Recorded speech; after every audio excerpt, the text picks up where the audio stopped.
Can we start, perhaps? So thank you, everybody, for coming to one more of our Leaders Beyond the State series, where we are at this beginning of the series in the past year, and will continue the next year, interviewing all former presidents of EU institutions. The next one, by the way, we had, before President Barón Crespo, we had, as you know, former President of the Court of Justice of the European Union, Vassilios Kouris. The next one will be on the 10th of December with the former President of the Council, Van Rompuy. And today we are very happy to have with us President Barón Crespo. I'll be very brief presenting him. I think most of you have heard of him, know of his career, mostly as a politician. He says he's no longer a politician, or he's in congé as a politician. But as a politician that probably, you may tell us or correct me in that respect, but maybe your political career started as a lawyer, because you started as a lawyer, and when, as a lawyer, you defended some political prisoners in the time of Franco regime. Following that, when democracy arrived in Spain, he became a member of parliament. Later on, a minister in the socialist government, the party to which he belongs.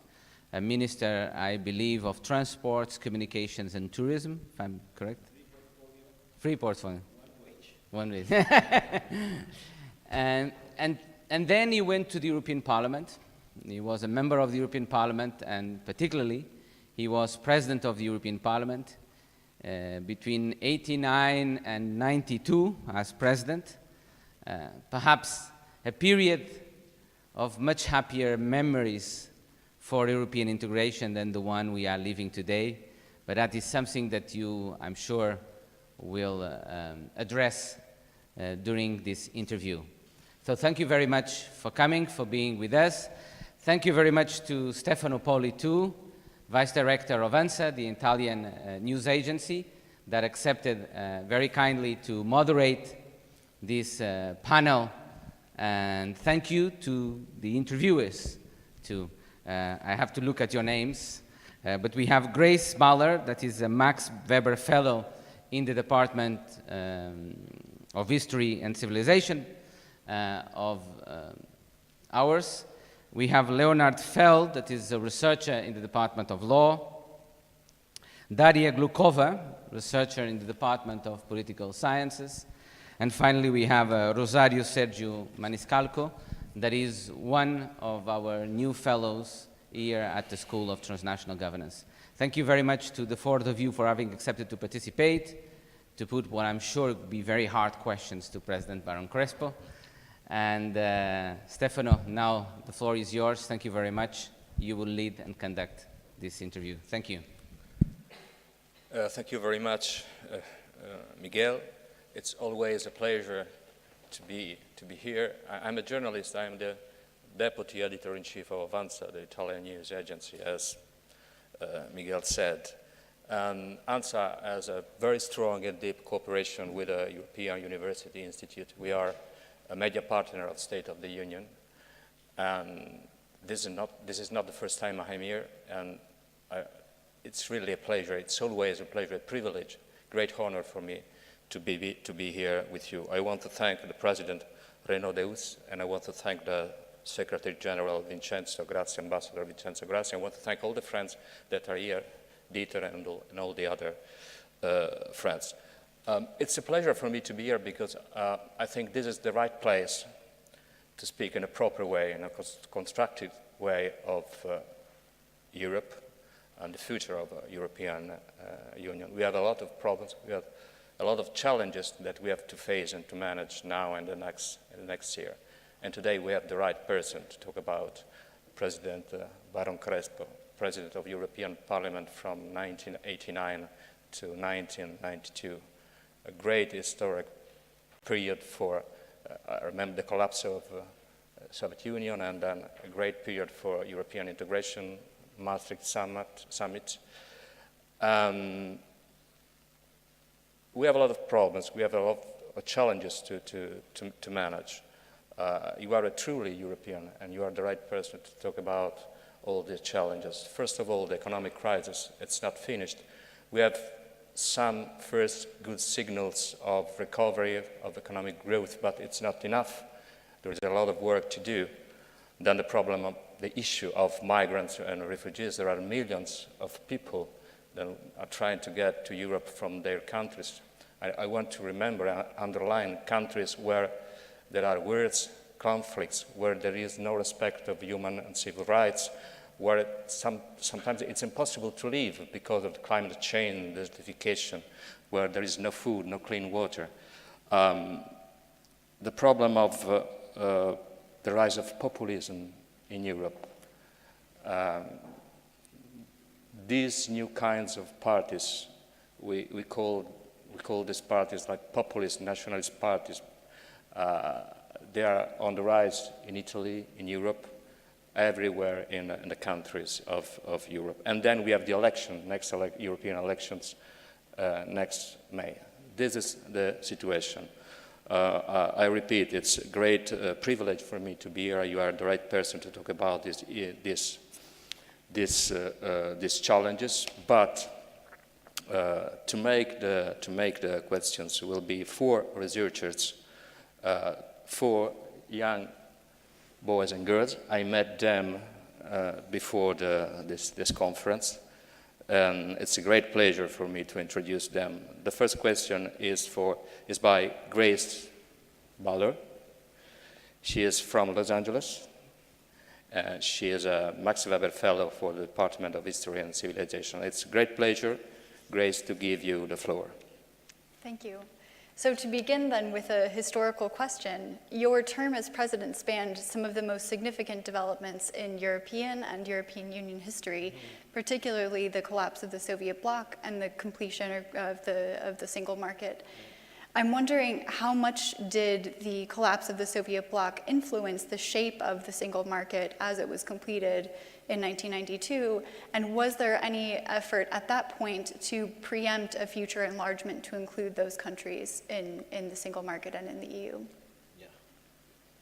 Well, let me first thank to the European Institute for this invitation, and to say that there are 2 lasting loves in my political life. To think that my country, Spain, could become a democracy, and the European construction. And I have these 2 loves since I came into the Madrid University in 1960. On your question, when I was elected president, I volunteered to join the European Parliament. At that time, they said it was, journalists and opinion makers, they said in my country, like in other countries, well, this parliament is a cemetery of elephants. Well, the proof is that elephants, they have a long life, and I have been able to survive to this.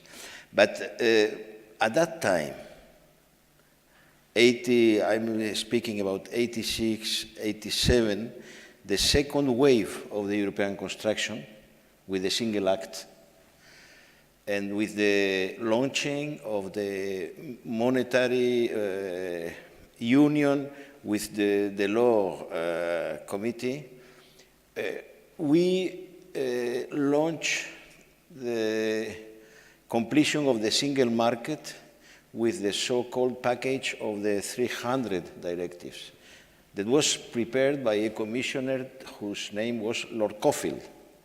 Lord Cockfield was discriminated by Mrs. Thatcher because she thought that it was for a true strong Europe. The Iron Curtain and the splitting of the continent and of the world belonged to, I would not say to nature, but it was the world in which we lived. In '89, we could guess a little that there were some movements, some tectonic movements, if I can use the word. Well, things were beginning to change.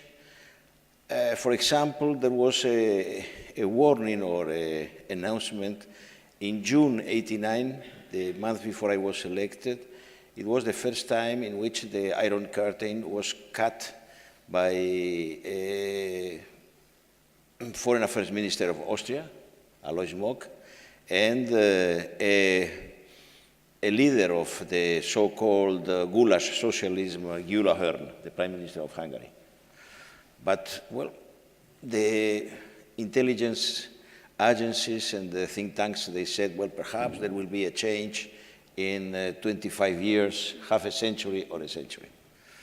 Well, the fact is that during the summer there was an invasion of the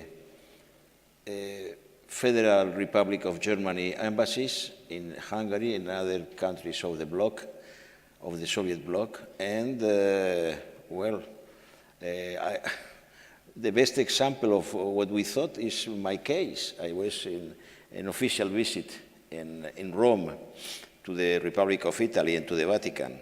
You know, the Vatican is not a member of the European Union, but it's influential. And it was the 9th of November of the year, and I got a call from a journalist, Marco Zatterin, from La Stampa. He said to me, well... Marco Zatterin now is vice director of La Stampa. Well, he's a good journalist. Yeah, very good. Yeah, and he said to me, President, the Berlin Wall has fallen. Can you make a statement? And I said, well, it has fallen in the proper sense of the word, or you are using an image. No, it's not a joke. No, it was, as such, it was unthinkable. Later on, I have discovered that it was an Italian-Argentinian journalist that got a hint, and he tabled the question to the bureaucrat of the German Democratic Republic government with a Polish name, and it was about opening the crossing points of Berlin, not only the checkpoint Charlie, it was the Friedrichstrasse, the Adolfstrasse. Yeah. And he made the question, well, when is this decision going to take into force, to have the possibility to cross without a visa? And I'm speaking about Germans. And then he got nervous and he said, ab sofort, so immediately. Then people, they realized, and they went to the war. And as a lieutenant of the FOPOS, the Volkspolizei, he said, he explained much later. He said, well, there were two possibilities. One was to shoot the people, and the other one was to open the fence. This was, it was made this way. Then, this helps to explain the first part of the answer of your question. The second part, you say, it was related to the single market. No, it was a question of overcoming the burden of the heritage of a century or a half a century of civil wars in Europe and 2 world wars. So I do think that this was not related directly, but the point is, and this is linked to the enlargement, not to the new member countries. First, to the countries that had been surviving between the 2 blocks. I mentioned Austria, Finland, Sweden, Norway.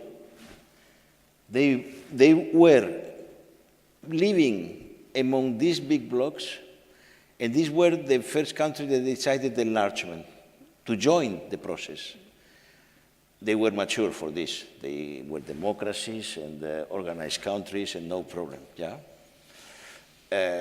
Well, this was very, very quickly done. Why? Because we realized that and they realized that the world was changing.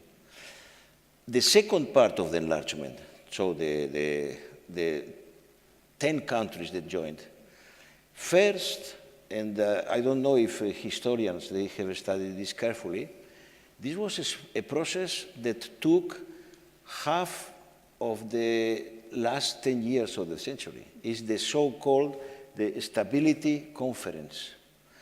We had to negotiate and to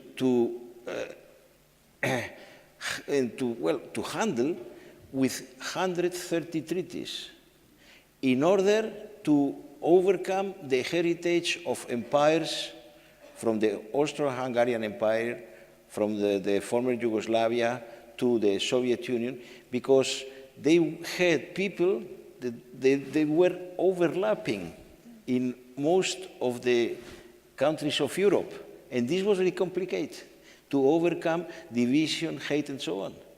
People normally don't speak about this, but this was decisive in order to make this second round of enlargement.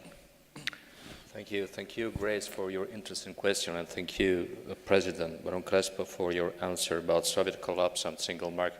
To talk about single market is very important because we are trying to understand which kind of deal of agreement we could have with Great Britain on Brexit about the single market. Well, I want to remind you that the first part of our conference will last about 1 hour, then we'll have half an hour for your questions.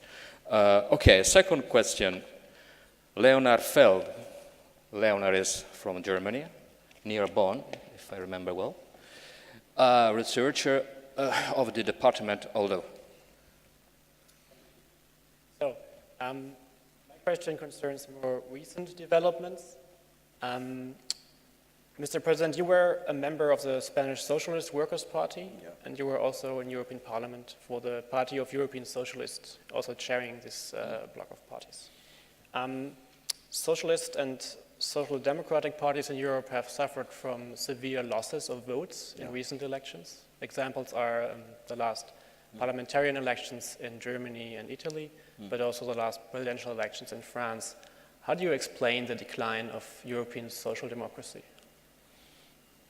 Well, the first quick answer is because social democracy as values and policies have become part of the main trend of the European political culture. They do not belong anymore to socialists. So to speak, for example, about welfare state, no politician in Europe dares to speak against welfare state or against social security. They can, well, cut some services and so on, but there is no, even in the case of Mrs. Thatcher, she didn't attack the National Health Service frontally. I had a friend that was not social, well, socialism and social democracy is the same word depending on the languages, no? It's not different. But he told me, and he was from the Central European country, he said to me, well, you know, we can be very critical about social democrats and so on, but when you scratch a little to the people, they consider that, for example, these questions of the welfare state that are not only, were not only made by the social democrats. Lord Beveridge was not a member of the Labour Party, as far as I know. So this belongs to us. And the main proof is when you go to the United States, and you, well, you know that the best way to know the States is to watch TV. And when you see the ads on some American televisions about, for example, the policy of Medicare or others that have been made, I remember during Obama's time even, well, this is one of the reasons. The other one is, well, people, they have the right to change. And it's true that Social Democrats, when I was elected president, and when they asked me to chair the Social Democratic group in the European Parliament, we had most of the governments of the 15 governments of the Union. This does not mean that they were following social democratic policies. They were national leaders. So this is a very important, interesting question, is how we can develop not only a single market and a common area of freedom and security and justice, but how we can build the European social space. And this is, I think this is the main challenge, looking to not only to the next elections. I do think, and this is what we call very often the European civil society, is taking flesh and bones. It's been created. Why? And Brexit is a very good example. It's not a negotiation on trade. Brexit is a divorce. And you are cutting on the flesh and bones of the society millions of relationships of the people, the British and other, because they have married, they have had children, they are building their own lives, an Italian with a British and a Spaniard with a German. And now this is one of the problems. Which is the position of Chequers? Well, we can let the goods and the capitals go on, not the persons. Well, this is really what we are building. And I think that one of the questions is, well, we are building this common space, and we must be able to give European answers. I add only one point is that the day before the Maastricht Council, I was able to negotiate by phone with the President of the Council, with President Ruud Lubbers. He died recently, of the Netherlands. The inclusion in the treaty of the European political parties. He asked me to ask the Council to do it, the International Intergovernmental Conference. I did it because they all agreed on this. And this is part 2 of the treaties. Parties can change, but you know, if people get rid of parties, there will be only one party, not the others will be allowed. Thank you, Leonard, for your question, and thank you, President, for your answer. We are talking about the strategic points of the European integration to build a European social space, the single market, and I'd say that we are speaking about a European principle and values. Sometimes we are not able to keep our memory about principle and values. Thank you for your answer. Third question, Daria Glukova. How is my Russian pronunciation? Great. Thank you. Researcher, Department of Political and Social Sciences. Yes, thank you very much. You're welcome. President Barón Crespo, my question is connected to the Maastricht Treaty. And as you have been the President of the European Parliament in the period that led up to the Maastricht Treaty, could you maybe share your insights on the European Parliament's role in this process and during this time? And also, you have been in the European Parliament since 1986 till 2009, if I'm correct. What would you say were the effects of the Maastricht Treaty on the functioning, on the discussion culture, on the relations of the European Parliament with other EU institutions? Mm-hmm. On the negotiation of the Maastricht Treaty, this was the first time that the European Parliament was able to participate in a process that till now had been made I will not quote Spinelli because he was very critical. He said, well, this is the work of diplomats. No, well, diplomats, they are very useful. No? But this was a big earthquake, historical earthquake, and we were able, for the first time in history, to participate as such in the negotiation of the Maastricht Treaty. With, we implemented two useful hardware. One of them was we launched the so-called CHIP, the Interinstitutional Preparatory Conference. This was a proposal I made on behalf of the Parliament. Well, it was very, very, very clear. You are 12 member countries. We appoint 12 members of the Parliament. We elect them in order to have the possibility of working and sitting with you. Normally, people do not speak because, and this is very important for historians, it seems that it was a miracle, a wonder, to change from the community to the union. No, it was a very hard work. Yesterday, I was in the archives with Dieter Schlenker, and in the, well, I have given my archives as president to the archives of the Institute, and I had the possibility to see that the minutes of this conference that lasted almost 2 years, in which we had the possibility to debate on citizenship, on the currency, on the economic and social union. For the first time, I can mention that some of the members of the delegation of the Parliament were people like President Giscard d'Estaing. He was a very good member of the Parliament and very active. He made even a report on subsidiarity. I told him, well, it's like if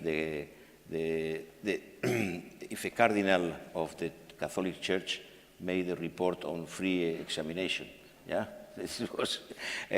Marcelino Oreja was there, Fernand Hernan, very important people. So I think we made a very positive work. And the other one that almost nobody mentions it, and is very important, and it's not in the archives, I have offered this, is the first conference of the national parliaments with the European Parliament that took place in November 1990 in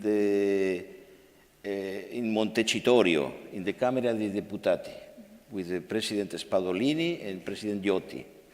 The Italian Parliament. Yeah, but there were people such Laurent Fabius, who was President of the Assemblée Nationale, Giscard d'Estaing, Giorgio Napolitano, many other people who, for the first time, the parliaments were able to debate on this. And we chose to have as rapporteur not a person coming from the Parliament, from the European Parliament, because they looked at us as if the Wehrmacht had arrived. You know? We were so organized. The rapporteur was President Nothomb from the Belgian Chamber des Représentants. And if you give a look to the resolution that was drafted and approved by the most of the national parliaments, I think that the British were not there and the Irish, but I'm not sure. But when you see the proposal of resolution, it was not made by heads of state or international or intergovernmental conference. It was made by the parliaments. And I'm looking forward to bring these minutes to the Institute because they can be very helpful. So, second part of the question, what change meant this for the European Parliament? Well, we negotiated with a short list. You know, normally when people speak about the European construction, they tend to propose at least 100 reforms to recreate everything. No, We chose a short list. Co-decision, so shared legislative power. To have the possibility of participate in the election of the President of the Commission. So what is has brought to the so-called Spitzenkandidat is this is a parliamentary election. And I remember that in the conclave before Maastricht that took place in Noordwijgansmeer, it was a summer resort in Holland in November. You can imagine, it's like North Pole, yeah. But it was very good because we were alone without journalists. And I told the ministers of foreign affairs, we want the President of the Commission to have a mandate of 5 years. And there were some ministers that were asking, why 5 years? And I said, well, because we are elected for 5 years. And we have the will and the responsibility of electing the head. And this has, the evolution has brought to the Spitzenkandidat. This is very interesting. So, co-decision, participation in the election of the President of the Commission, well, European political parties, and some other measures. But we wanted only to, well, and to include, not only to add to the monetary union, to add the common citizenship. Well, we won. But I think it changed the culture and the role of the European Parliament and of the balance of power of the institutions and the improvement of democratic legitimacy. Thank you, Daria. Thank you, President. Those years were very important for European construction. It's really important to remember why and how we decide to build this Europe. There is a strong debate in this month in Europe about economic rules of Maastricht Treaty. So it's very important to remember why and how we decide to build this Europe. Next question. Rosario Sergio Maniscalco is from Sicily. Yes, Mazzara del Vallo, a wonderful place. It's a pleasure to give you the floor. Mr. President, I would like to go back to the Brexit, of which you highlighted also the symbolic value. A comprehensive study by the King's College in London highlighted how the UK media coverage prior to the Brexit referendum was dominated by language invoking fear, especially in relation to immigration and its effects to the UK, not to mention the alleged bad use of money from the EU budget. And the political response, namely from the government run by Prime Minister David Cameron, is argued to be too little, too late. Now, if we expand this vision to the present situation in the EU, do you think that the disaffection towards the European project, the EU project, can be considered also a too little, too late situation? And if not, which could be the way out?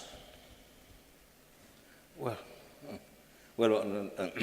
on the complex relationship of the UK with the continent, I think we can talk for hours. Only I will mention that a very good friend of mine, British historian Paul Preston, he wrote the foreword of the book I wrote after leaving the presidency, Europe at the Dawn of the Millennium. And he said one thing that I think is very interesting, comparing our entry into the community at then with the Portuguese. We came in together. He said, well, Spaniards, they lost most of the empire 2 centuries ago. Portuguese more recently. But the problem of the British is that we won the war. Well, this is very different. And when you see this soul-searching exercise in the case of the United Kingdom, it's very interesting because, well, in Maastricht, and later on, there was a compromise of the British government to make a referendum on joining or not the euro. Tony Blair wanted to make it. Gordon Brown was against. But Cameron, he took, well, first he made an impossible proposal. He wanted to eliminate the whole structure of the treaties with an amendment to the Article 1, saying that when it says that the union as close as possible, yeah? No, say, no, this is only, but the point is that Cameron, he failed miserably. I think that in the British history, he will be probably the most ineffective prime minister after Chamberlain, but this is his problem. But now, the question is that we have been creating this union for, at least in the case of the British, well, they joined in the 70s, 40 years. And the point is that this is not only on trade. This is not on trade. Well, you see what is doing President Trump. No? Well, this is horse trading. This is, no. The question is that you have been creating links that go beyond politics, that create this kind of civil society. We are always talking about civil society, but the only definition that is valid of civil society is the society that is not military or religious. The rest is civil society. And then the problem, when you see, for example, the current situation, well, always talking about hard, soft Brexit, I say always this, I don't know if it will be hard or soft. It will be painful in any case. It will be painful, not just for politicians. And there is another second aspect that is interesting is, well, and the only political leader I have seen that has said this very clearly in the British government is Hammond. Hammond, it seems that he's rather wet. He's the Chancellor of Exchequer, yeah? Okay. And Hammond says, nobody makes such a negotiation in order to be worse, in a worse situation after the negotiation. And if you look to all the perspectives, to all the possible outcomes, Norway, Norwegian relationship, Switzerland, the Canadian solution, they are always worst, because they will have to apply union rules, unless they chose the American ones. They will have to apply them without participating in the political decision. I don't know how they are going to sell this to the British public. Well, it's up to them. Yeah, it's a good question, and I don't know the answer. Thank you, Rosario, and thank you, President. President, I'm not a researcher, I'm a journalist. It's a great opportunity for me to make a question. May I? There is a deep crisis in Europe for the traditional parties. Yeah. And so-called populist and nationalist parties are on the rise almost everywhere in Europe. Why populism and nationalism are on the rise in Europe, and what could and should do the traditional parties to try to stop this trend? Well, I consider, I explained before to you that I think that populism is part of the political life, because you are talking about changes, projects, dreams, the future, and then you have the possibility to propose things.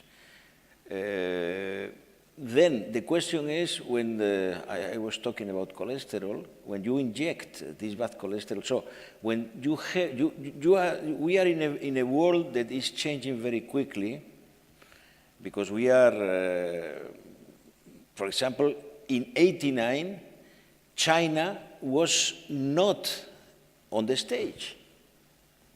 That's true. We are in a situation in which, in the last years, well, we have had problems in our societies of industrial restructuring or so, but more than almost 2 billion people, they have come out from poverty. This is not, no, this is another world.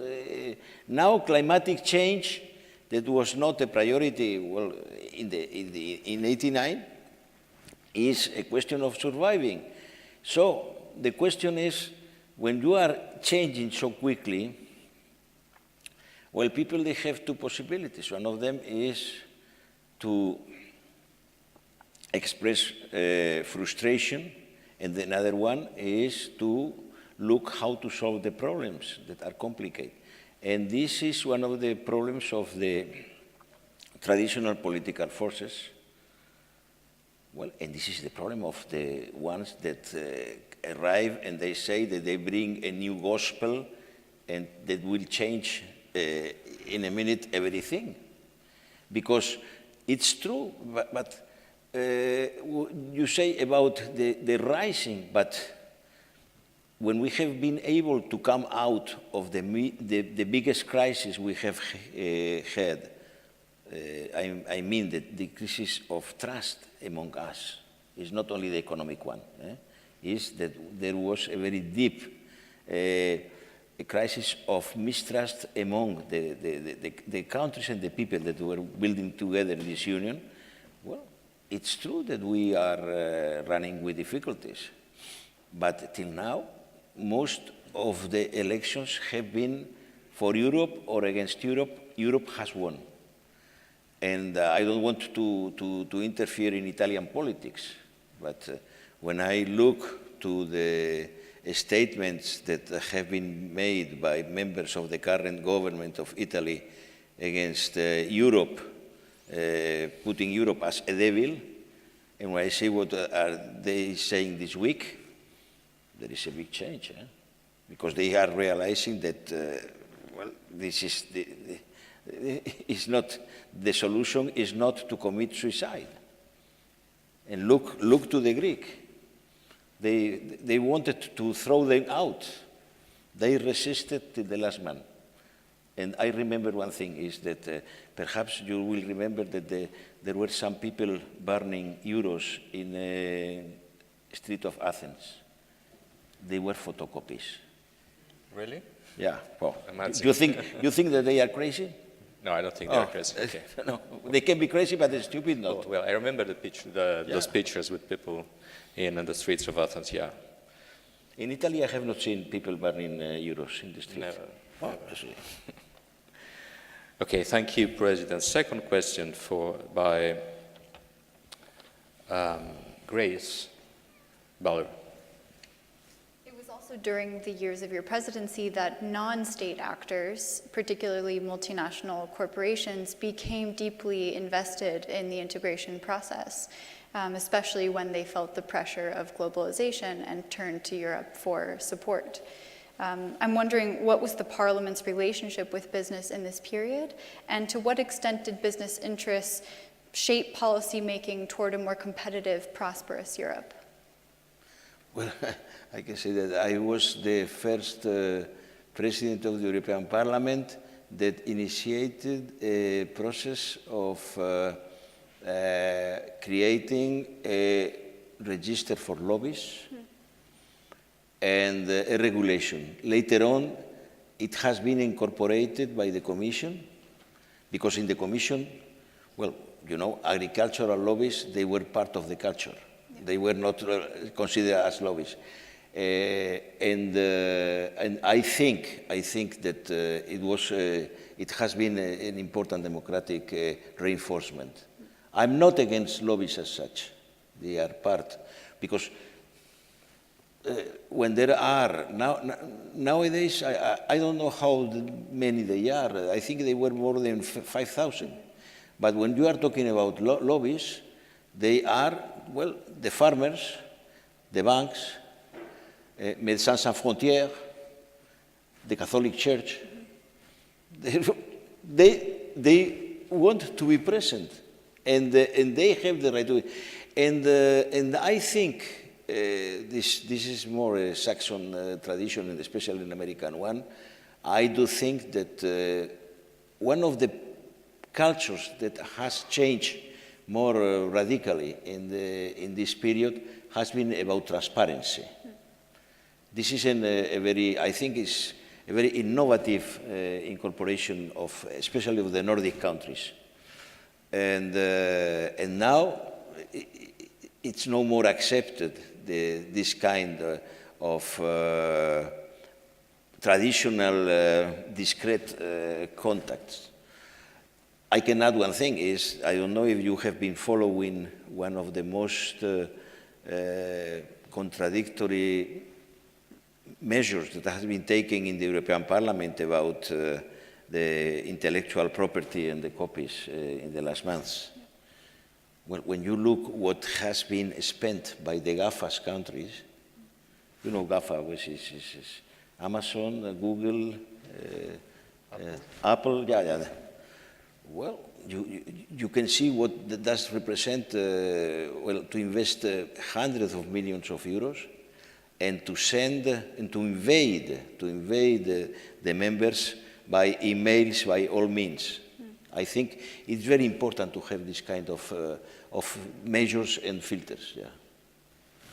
Thank you. Good question and interesting answer. This is a very important and strategic point. A second question by Leonard. Then we give the floor to our friends. Are you ready for the questions? And then I hope we have time for the second question for Daria and Rosario. Leonard. All right. So my second question concerns your current work, because you are working with the Gold Mercury's Brand EU initiative. This is an initiative that aims to boost the image of the European Union. So my questions are twofold. How do you evaluate this project of boosting, branding the EU 4 years after its start? And also, does the EU still have, or only have, an image problem? But you're meaning Brand EU, the project that is taking, yeah. Well, Brand EU has been launched by some good friends, especially a good friend of me, Nicolas de Santis, who happens to be half Italian, half Spanish, and he's a brilliant manager on corporate image. He's based in London. And I think he was in the demonstration the other day, yeah? And he's part of this network of more than 80 organizations that are working together against the Brexit. But I do think that this kind of initiatives, and I support him and I give a hand, well, they are good because there are so many people speaking badly on Europe every day that it's worth to have some people who are working, especially young people. So I support this because I think it's useful and it's creative. Thank you. Is there anyone who wants to make a question? Go ahead, please. Your name, please. Hi, my name is Massi Santini. I'm a fellow here at the European University Institute with the School of Transnational Governance.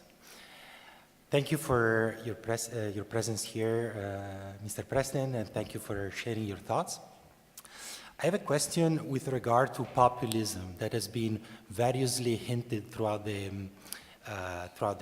panel, and in particular by Stefano, the moderator. I actually would like to shift the attention to the other side of the political spectrum.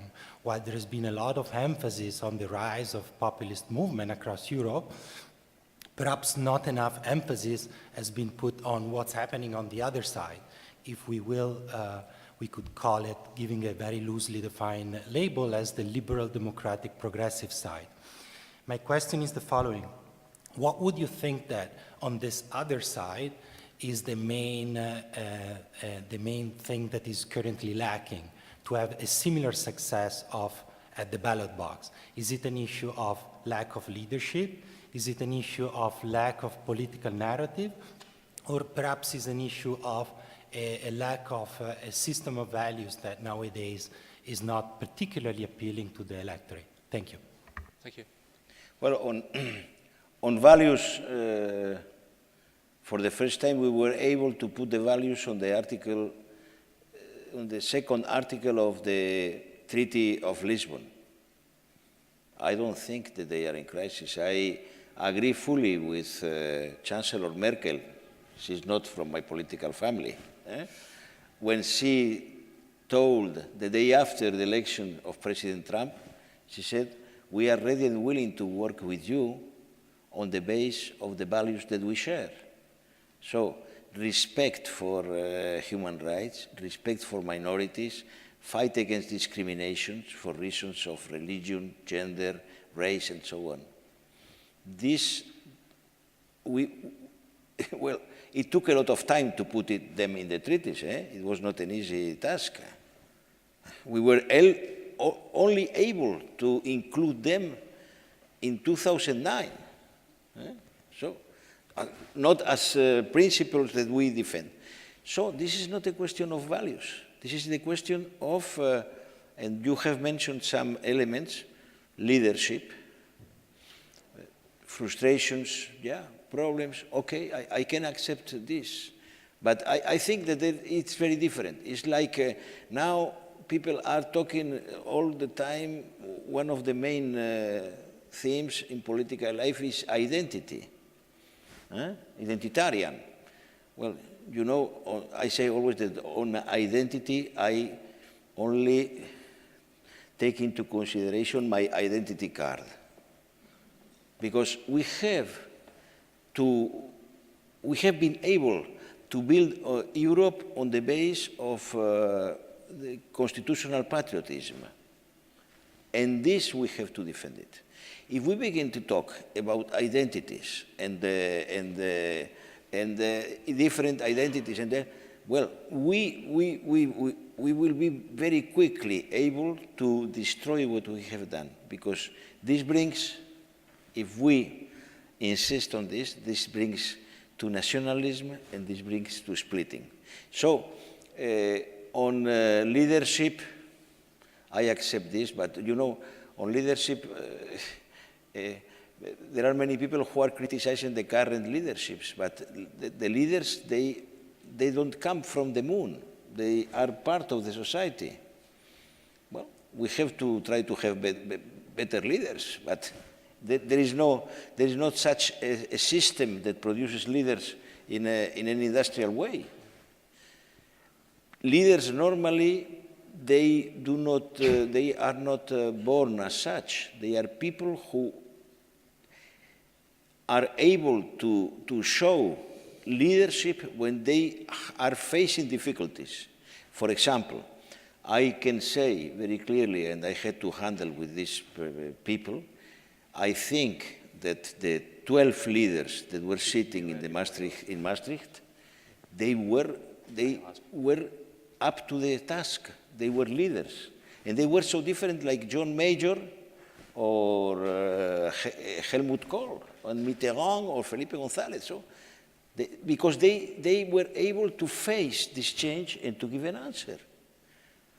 When you are speaking about the fathers that created, that launched the project too, well, but you don't know beforehand if they are able or not.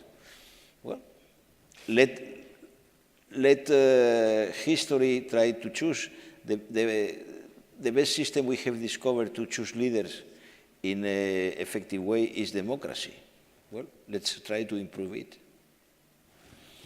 Thank you. I was thinking John Major, Kohl, Mitterrand, Napolitano, Giscard. I think there is a lack of leadership in Europe in these years. Well, and there is one leader, because we are always talking about man. I think that the dignity of Europe is best represented by a woman. It was Simone Veil. Simone Veil. Simone Veil I agree. embodies the best of the European history, the best and the worst. I agree with you, and I think leadership is important to build Europe. Other questions from the audience? Please. Monica Baldi, from the board of the European Parliament, former member association. I'd like to ask something about the European, because I didn't speak about, European Central Bank. What do you think about Mario Draghi action, and what could be the future of this European Central Bank? First, the European Central Bank is the only pure federal institution that exists in the Union. This is very interesting. This is not only the European Central Bank, this is the system of European national banks that is the basement of the European Central Bank. I do think that the European Central Bank, and especially I think President Draghi, has been a very responsible character and manager in the worst period of the crisis. And I do think that we have to be able not to let only to monetary institutions to handle with the challenges. I think that this is, and there is a very interesting point on your question related to the European justice system and to the political system. Because we're always discussing on mutualization of debt and so on. But when the European Central Bank launched this second market policy that is called normally the OMT by experts. So this is some people they say this was the helicopter. Huh? The Bundesverfassungsgericht, the German court of the Federal Court of Constitutional of Justice, they said, well, we are against this policy, but taking into account that this belongs to the Union, we are going to submit this question to the European Court of Justice. And the Avocat General, that happened to be a former president of the Spanish Constitutional Court, Pedro Cruz Villalón, he was the Avocat General that gave a hand to Draghi. I don't say it because he was Spanish, because in Spain nobody knows him. They know Cristiano Ronaldo or Messi, yeah. No. Well, but it was the European Court of Justice that gave a hand. And the German court accepted this. This shows how we have been able to create institutions that work. No, this is not only a challenge or a debate or a confrontation between nations or people. They are institutions that are working. And this policy of the European Central Bank, this is the famous sentence of Draghi, we will defend the euro whatever it takes. Whatever it takes. Whatever it takes, yeah. It's a sentence. And I think that this will be one of the sentences that will go to history, yeah. You see that we have a body or a system of institutions that work with the political will. Thank you. I agree with you. The role of Mario Draghi was strategic and important to save Europe in a terrible period of our history. There is another question from the audience, please. Thank you. George Papakonstantinou, School of Transnational Governance, politician in a previous life. I have a historical question. You described very eloquently the surprise around the fall of the Berlin Wall. We were not sure if this was a physical fall or what had really happened. Around that period, there is a whole debate about whether the pace of German reunification was accelerated after a behind-the-scenes deal between France and Germany with the euro, the creation of the euro as a prize.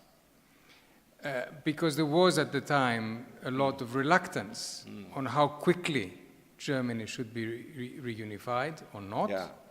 And suddenly everything went very fast. So there is this discussion whether Mitterrand and co. basically agreed implicitly or explicitly to move forward with the economic and monetary union as one part of a grand bargain where Germany would be allowed, quote unquote, I don't think one could block it, to reunify. What's your view on this? Oof. Oh, well, it's a very interesting question.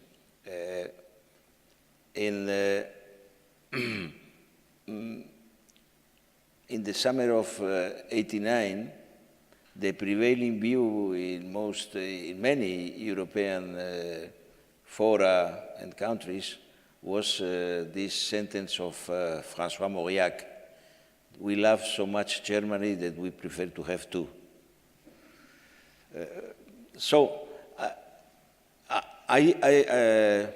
The next day, I have told what happened in Rome. The next day, I invited President Mitterrand, that happened to be the president of the European Council, and Chancellor Kohl to come together to the European Parliament, and they came a fortnight after, at the end of November.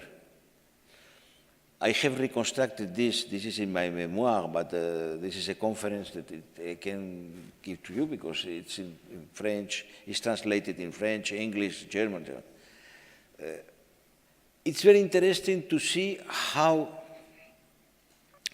President Mitterrand and Chancellor Kohl presented the situation. Because for Chancellor Kohl, German unity was part and parcel of the Grundgesetz. This was a duty for Germans. This is in the fundamental law that was approved in Bonn, and the Germans do not still have a constitution, they have the fundamental law. But for them, unity it was a duty. And so the question was, if I can speculate on the speech of President Mitterrand, it was first, everything had changed. At that time, the vision was Germany is the economic giant, France is the political one. Second, is there a condition of the Soviet Union, especially of President Gorbachev, to impose neutrality in Germany? This was the end of the European construction. And I say this in a moment in which nobody knew, well, there are some people here who were in the parliament, like Feo and others, nobody knew how many tanks, Soviet tanks, were working in Germany. For you, this can be history. But you know that when you put a tank on the street, people, they are rather careful. Huh? Well, it seems that more than half of them were not working. But we didn't know. And then the question was, this is a precondition to have a German neutrality? And when you look to the period that I'm speaking about, the last month of '89, for example, it was when the first representative of the Soviet Union came to Brussels to speak in the European Parliament. It was Shevardnadze. And we created, you will remember, this enlarged bureau open to the members.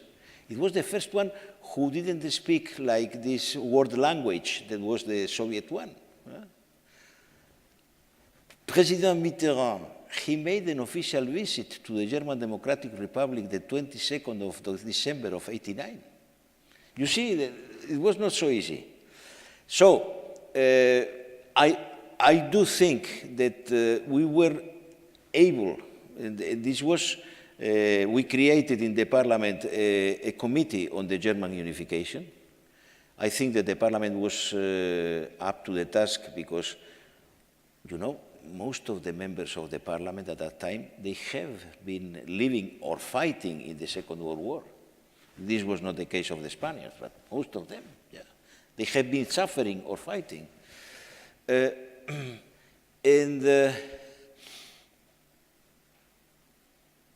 first step was the German unification that was the next year. About the monetary union, it's true that it was a deal that had been discussed before the falling of the Berlin Wall. It was a deal in which the positions were different, very different, because for Germany, the Deutschmark was the best, the representation of the best part of the tortured German history in the 20th century. This was the sign of success. For the others, beginning with the French, well, we were all in favor of having such a currency like the Deutschmark. There was no opposition. And if you look, you can see this in there is a very interesting debate between President Giscard d'Estaing and Chancellor Helmut Schmidt in the 10th anniversary of the European Central Bank. It's on the web of the bank. The point, not talking about politics, Giscard d'Estaing says it very quickly. You cannot build a common market with a devaluation every 10 years in your own country and the revaluation on the neighbor. This is a frustration to devaluate. And this is a shooting, like people who are taking a drug.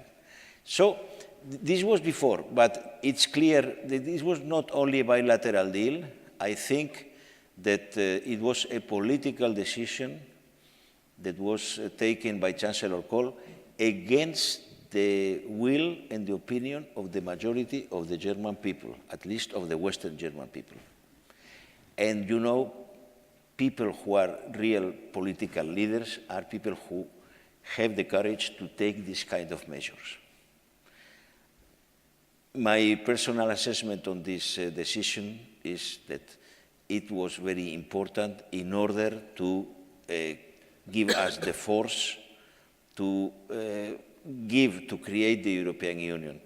And you can subscribe to the opinion of Schumpeter. Schumpeter was not only an American economist, he was a minister of Austria in 1918. It was not a good moment to be minister. And he said that the currency creates an everyday value in the system of the society. And I do think that this deal that was not made overnight has been decisive for the future. We were able to add citizenship. At that time, they called, there were some people who said, well, to put citizenship besides the currency is, in Spanish we say, brindis al sol. So it's a toast to the sun. No, it has changed the everyday life of the Europeans. Thank you, President. It's so interesting. Other questions? Miguel. Just a question of the moment, because I just got a news alert that, not surprisingly, the European Commission College of Commissioners has formally rejected the Italian budget. I think it's actually the first time that a budget of a member state is formally rejected. And they've taken the decision now. So if you had one advice, one single advice to give, what will be the advice that you will give? Because this is likely to set up the stage for a confrontation. what would be the advice that you will give at this moment, not to the European Commission, but to the Italian government? To the Italian government? Well, I would have the temptation of joining President Mattarella. I think it's very interesting because I met some Italian friends in the European Parliament, and they said, you know, you have a constitution in which the president can make things that the King of Spain cannot make. But I would say to Italy or to the Italian government that, well, if they are trying to survive till May, because it seems that it's the only target to win the European elections, yeah? Well, first, a week is a very long time in politics, especially looking to the markets. And the question is, well, if you agree with Europe, and you, well, why all this mess for, it seems, 3 decimal points of the deficit? Yeah. Why? 3 or 4, not more. What? You think that this is going to be a revolution? Probably less than that. They pay in interest rates. No, the problem is not the 2 decimal points. The problem is that you have 130% of indebtedness. I'm coming from a country that at the beginning of the crisis had 49, 50%. Now we are able to contain to 98. You cannot, when you are sharing a monetary union, you cannot try to make this policy begging your neighbor or endorsing it. Well, it's very clear. If you want, you have the possibility to break with everything, but if you have to handle. And it's not easy to understand why on 3 decimal points you are going to create such an upheaval. Thank you, President. Thank you. And thank you, Miguel. You're an excellent journalist. The right question and the right moment. Other questions? Please. I want to go back to the history, so maybe to calm a little bit the atmosphere, and allow me, President Barón, to be a little bit provocative. You mentioned 2 successes. One is the Assise with the national parliaments in Rome. That was indeed the first time of this big gathering of all the national parliaments. But you mentioned as well that the national parliament felt the European group of members as the Wehrmacht. And this feeling has remained. I would say after this, probably there was more competition than cooperation between European Parliament and national parliament. So how do you see the, let's say, evolution of this? Second point, you mentioned the importance of the alignment between the mandate of the Commission and the mandate of the Parliament. Achieved as another success. But at the same time, the financial planning is still over after the first period, is over 7 years. That means that now, if there is a decision, the next Parliament and the next Commission will have absolutely nothing to do of important in terms of big choice. How do you feel and react to these 2 elements? Thank you. Well, the first part, I do think that in the treaties we have been improving the relationship of the European Parliament with the national ones. We are not fighting each other. We must work together. Although I'm not in favor, and this is a very key question, I'm not in favor of creating a new structure. I know that there are some people, especially in France, that is very popular, to say that we have to create a new parliament of the Euro countries. no, I think that the question is that we are building a union in which the door is open to all the countries of the union that are part of a treaty in which the single currency is there. So I'm not in favor of creating a new body with a new bureaucracy and coming back to the past with coming back to this a second tier election. I do not know.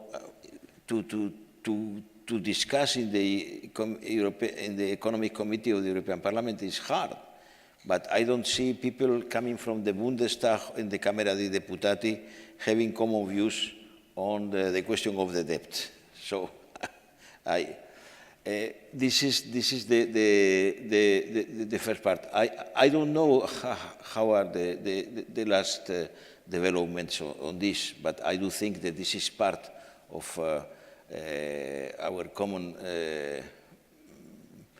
work, and I can say to you, and you know this very well, that in the life of the European institutions, meetings of committees of the national parliaments with the European Parliament are part of the every week program, and I think this is very positive.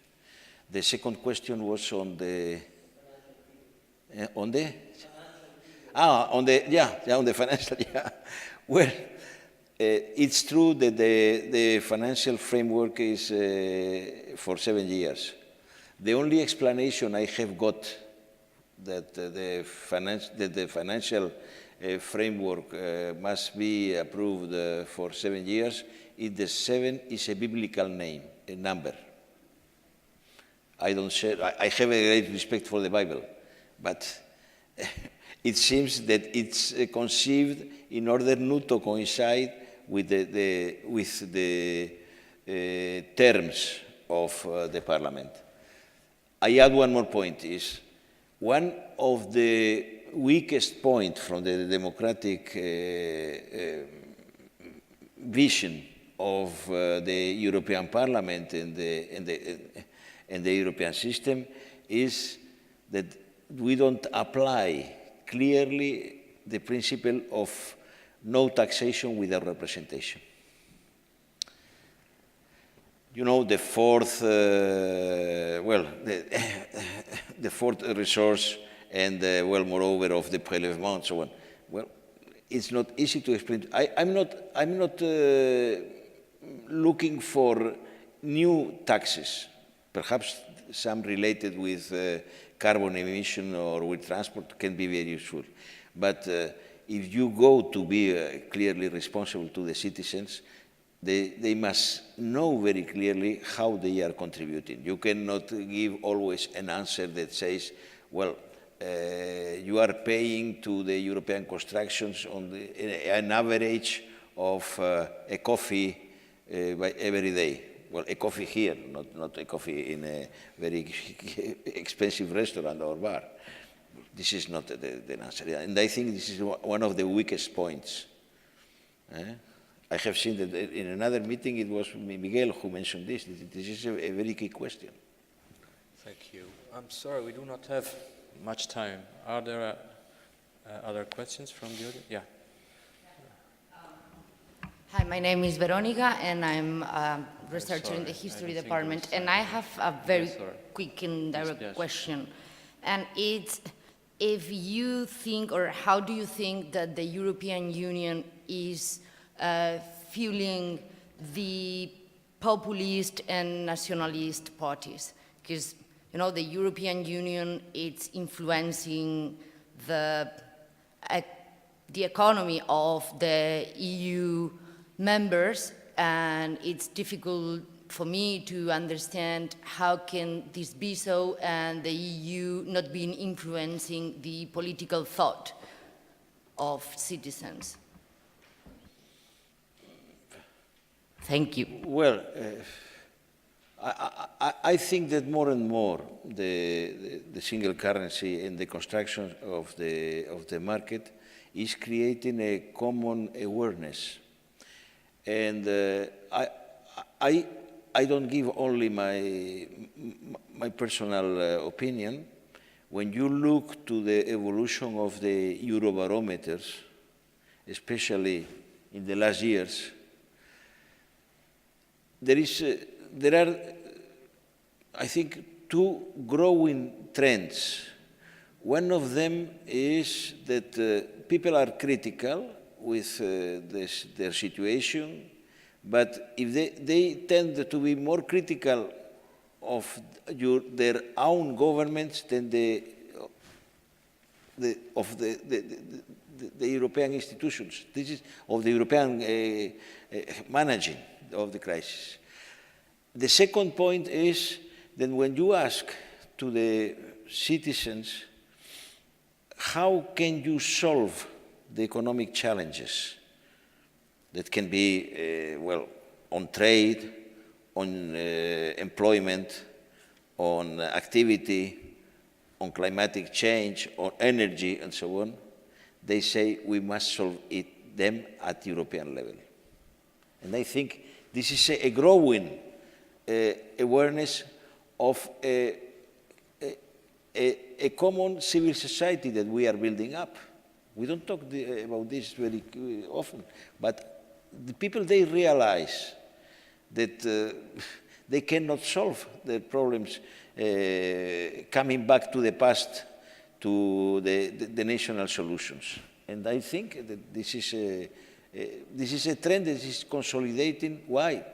Well, because there are internal factors. I think that the main one is on the monetary union, before the economic union, that it's more complicated. And the second one is, well, what is happening in the world is that, and I say once again, in '89, China was 2% of the world trade. Look now, they are bigger than the States.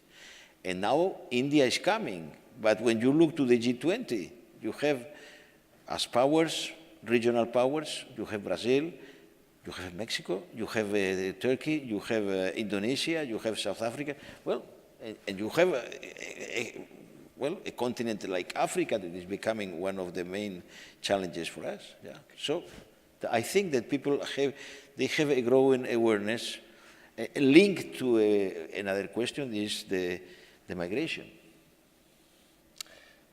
It's 4:30. Do you have time for two? Yeah, I have no problem. Yeah. Thanks a lot. That's very kind of you. No, okay, we finish with my boarding card is for tomorrow. Okay, that's very kind of you. Thanks a lot. And we finish with the last two questions by Daria and Rosario. Daria, go ahead. Yeah, thank you. Mr. President, you've mentioned the Spitzenkandidat process before, and also we've spoken about leaders a little bit. How would you evaluate the 2014 elections and the Spitzenkandidat process at that time? And we all know that it's not written in the EU treaties, so it's not provided for, but it also caused quite a great deal of dispute around this process. Do you think that it will nonetheless happen again in the next European Parliament election cycle? And, yeah. Well, the Spitzenkandidat, this is not a new political system. This is parliamentarian democracy. As we know, in most of the, well, we are democracies, all of us. The only country that has a clear presidential system is France. But, well,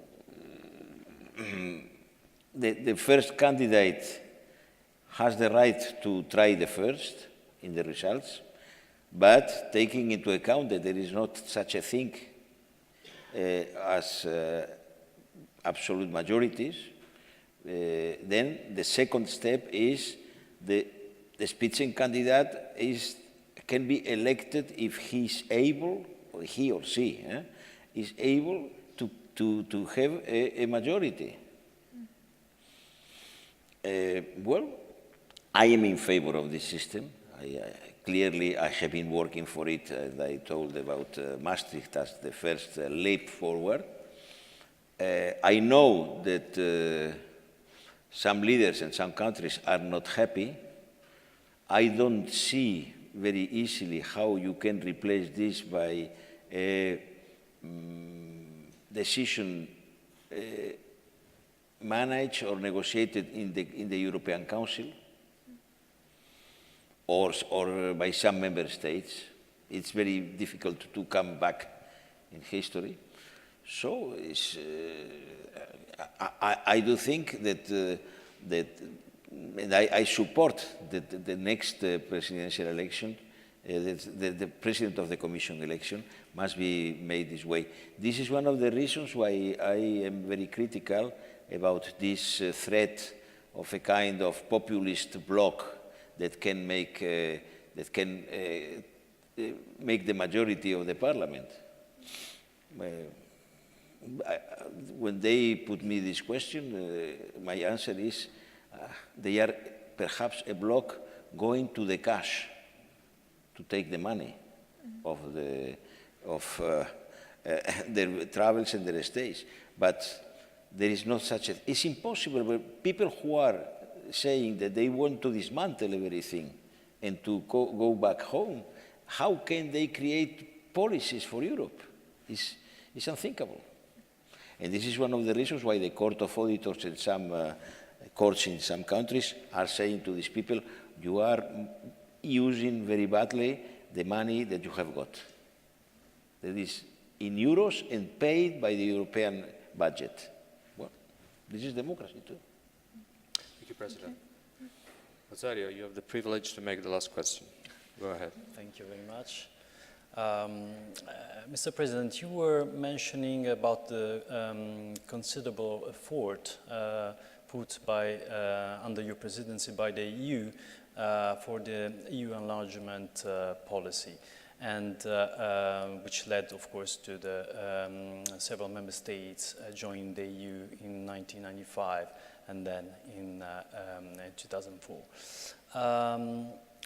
Having 28/27 member states nowadays is considered to be a major problem in terms of effectiveness of political response by the EU to problems such as migrations, etc. Of course, this is debatable and controversial.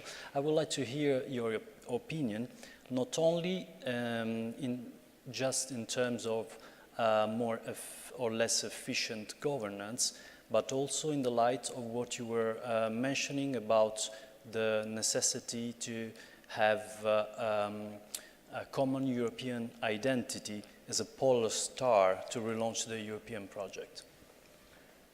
Well, I will begin quoting a very important European that I had the honor and the chance to meet when he came as president of a free country. I mentioned Václav Havel.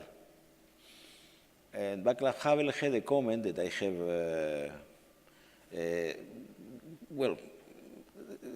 reproduced more times. Is he said, well, the world, the being, the person in history, they are not made according to a plan. Well, this is a creative process, a creative and a contradictory one that can go backwards too. Yeah? So there is a view in the European Union of people who say, well, this enlargement was made in a very quick way without preparation and so on. Well, look, if you have treaties that say that every country that is a democracy has the right to apply to become a member of the Union, you cannot say this. Moreover, if you have countries that have been dominated by a foreign power or an empire, that for the first time they are free, you cannot say, well, wait, and that we will see if they have this political will and they they fulfill the criteria of the so-called criteria of Copenhagen. I do think that they have the right. This is the kind of preposterous debate that has no sense.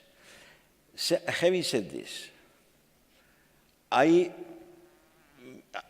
was the first president of the European Parliament who had the honor to address the Polish Diet in the same in February 1990, and then the Hungarian Parliament. And what I'm saying now, I said this on behalf of the Parliament. They had the right to share their values. I am personally worried about this process of launching the so-called illiberal democracies. But before going to this point, in which I am very critical, it's true that there is a certain gap that I have witnessed and I have seen when I travel to some of these countries. Why? Because this is the first time in life that they are free. They do not belong to an empire. They are middle or small-sized countries, many of them, with their own culture that has to be protected. Then they are not feeling a very compelling necessity of facing questions like, for example, like migration. They are very homogeneous.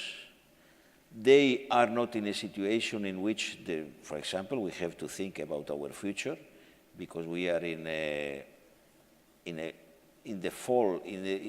process of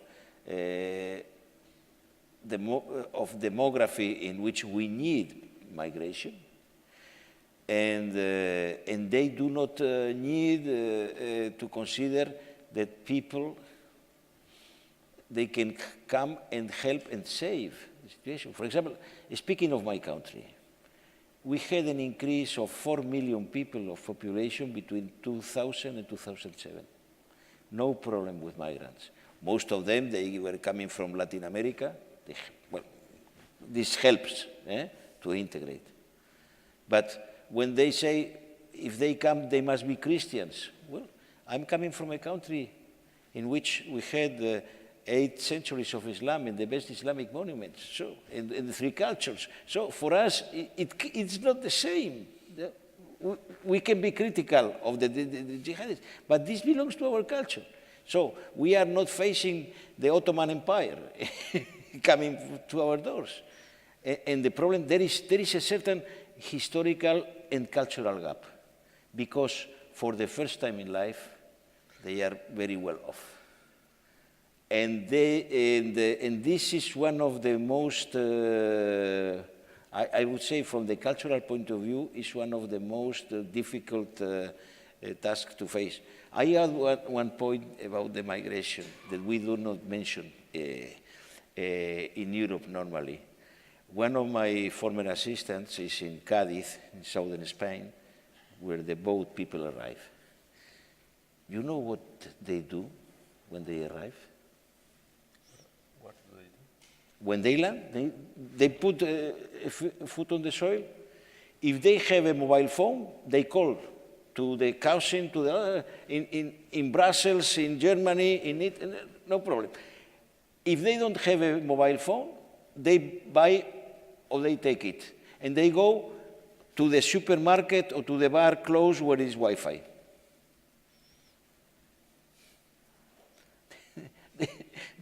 They understand better than we understand what means Schengen, yeah.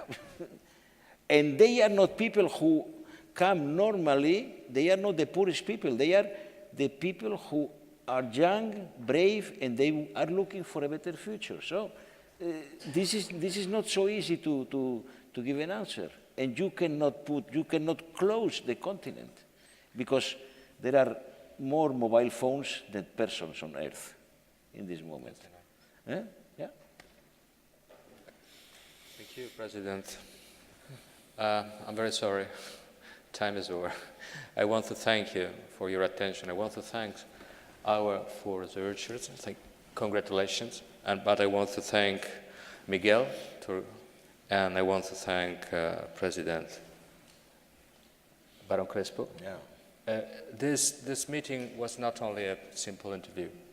It has been a lesson about Europe, about European principle, European values, European history. And you are a great teacher. Thank you very much. Thank you very much.